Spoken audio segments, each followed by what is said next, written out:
Welcome back to Choice 2013, live here at the Election Center and at the Super Wall. I want to show you some numbers that are very interesting about Nairobi. Let's start by taking a look at what Nairobi had to say as far as their preferred presidential candidate stands. Let's see those images now. Here we go. Raila Odinga of the Accord Coalition coming in at 51.9%. This is, of course, the very latest opinion polls that we have had. And from the Jubilee Coalition, Mr. Uhuru Kenyatta at 36.6%. Musalia Mudavadi, of course, trailing there at 2.7%. But what do these numbers mean? It simply just goes to show that Nairobi, while 51.9% is a strong showing for Raila Odinga, remember today the Jubilee candidate also preferred to camp here because he is hoping that Nairobi will vote as it has always voted traditionally, that this really is a swing region where every vote is up for grabs. Of course, a cosmopolitan region, really where a melting pot of varied interests. So that is what it looks like right now. But let's look at the governorship race and see whether at all it is more decisive. I want to begin with Babayao of Ferdinand Waititu, of course, of TNA. He is known for his controversial leadership style. We've seen those running battles with police, the throwing of stones, pulling down offences, that of course throughout this campaign period he has tried to reassert himself as a leader for all of Nairobi, saying that the reason why he behaved in that way is because he was defending the least of this county. And today at a rally, we saw Mr. Uhuru Kenyatta address this man to my far left, Mr. Jim Nambaru.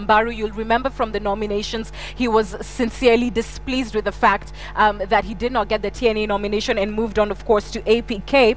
As far as opinion polls are concerned, we understand he has 10% of the vote. Now, if that actually happens on election day, just a day from today, then that will spell serious trouble for this man, Mr. Ferdinand Waititu. That is why Uhuru Kenyatta came out today saying, please, Mr. Mbaru, relinquish your bid. We'll get for you a job in government. Of course, that is a statement we understand he did not take too well, and we'll be hearing from him shortly on that. But right in the middle is a man who could possibly clinch the vote if the divide continues between Ferdinand Waititu and Jim Nambaru, of course. And this is Mr. Evans Kidero of ODM. He really has styled his campaign so far around the fact that he has held various managerial positions throughout his career, including a position, I think, for more than 10 years at Mumias Sugar.